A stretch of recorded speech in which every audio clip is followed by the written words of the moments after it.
ಯಾವುದೇ ಅಪ್ಪ ಅಮ್ಮ ಮಕ್ಕಳಿಗೆ ಪ್ರೋತ್ಸಾಹ ಮಾಡ್ತಾರೆ ಹೊರತು ಅವರನ್ನು ಹಿಂದಕ್ಕೆ ಎಳೆಯೋದಕ್ಕೆ ನೋಡೋಕೆ ಹೋಗೋದಿಲ್ಲ. ಅವರು ಉದ್ಧಾರವನ್ನು ಆಗೋದನ್ನು ನೋಡಬೇಕು ಅಂತಾರೆ ಹೊರತು ಅವರು ಹಾಳಾಗೋದನ್ನು ನೋಡೋದಿಲ್ಲ. ಅದಕ್ಕೋಸ್ಕರ ಹಲವಾರು ಬೈಗಳನ್ನು ಬೈತಾ ಇರ್ತಾರೆ, ಏನಾದರೂ ಹೇಳ್ತಾ ಇರ್ತಾರೆ. ಅದನ್ನು ಮಕ್ಕಳು ತುಂಬ ಕೆಟ್ಟದಾಗಿ ಯೋಚನೆ ಮಾಡಿ ಅನರ್ಥಗಳನ್ನು ಮಾಡೋದಕ್ಕೆ ಹೋಗಬಾರ್ದು. ಒಂದ್ಸಲ ಅಪ್ಪ ಅಮ್ಮ ಇರ್ತಾರೆ, ಒಬ್ಬನೇ ಮಗ ಚೆನ್ನಾಗಿ ಓದ್ತಾ ಇರ್ತಾನೆ. ಆದರೂ ಅಪ್ಪ ಏನು ಮಾಡ್ತಾರೆ, ನಿಮ್ಮ ಸಲ 85% ತೊಗೊಳ್ಳಿಲ್ಲ ಅಂದರೆ ನೀನು ಜಮೀನಲ್ಲಿ ಬಂದು ಕೆಲಸ ಮಾಡು ಅಂತ ಹೇಳ್ತಾರೆ. ಮಗ ಚೆನ್ನಾಗಿ ಓದ್ತಾನೆ, 90 ಬರುತ್ತೆ.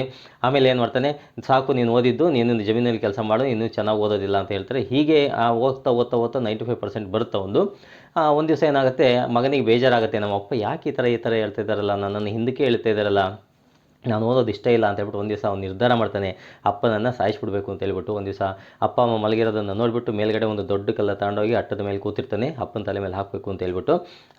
ಅಮ್ಮ ಅಪ್ಪನನ್ನು ಕೇಳ್ತಾ ಇರ್ತಾರೆ, ಅಲ್ಲರಿ ಯಾಕ್ರಿ ನೀವು ಅವನನ್ನು ಆ ಥರ ಇದು ಮಾಡ್ತಾ ಇದ್ದಾರೆ, ಅವ್ನು ಚೆನ್ನಾಗಿ ಓದಿದ್ರು ಕೂಡ ನೀವು ಚೆನ್ನಾಗಿ ಓದಿಲ್ಲ, ನಿಮ್ಮ ಜಮೀನಿಗೆ ಬಾ ಕೆಲಸಕ್ಕೆ ಅಂತ ಹೇಳ್ತಿರಲ್ಲ ಅಂತಂದಾಗ ಅಪ್ಪ ಹೇಳ್ತಾರೆ, ಅಲ್ಲ ಕಣೆ, ಅವನು 85% ತೊಗೊಂಡಿದ್ದಾಗ ನಾನು ಆ ಥರ ಹೇಳಿದರೆ ಚೆನ್ನಾಗಿ ತೊಗೊಂಡಿದ್ಯಾ ಅಂತ ಹೇಳಿದರೆ ಅವನು ಅಲ್ಲಿಗೆ ನಿಲ್ಲಿಸ್ಬಿಡ್ತಾ ಇದ್ದ.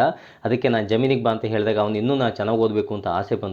ಅದಕ್ಕೋಸ್ಕರ ನಾನು ಅವ್ನಿಗೆ ಹೇಳ್ತಾ ಇರೋದು, ನಾನು ಅವನು ಹಾಳಾಗಲಿ, ಅವನನ್ನು ಕೆಲಸಕ್ಕೆ ತೊಗೋಬೇಕು ಅಂತ ಉದ್ದೇಶದಿಂದ ಅಲ್ಲ ಅಂತ ಹೇಳ್ಬಿಟ್ಟು ಹೇಳ್ತಾರೆ.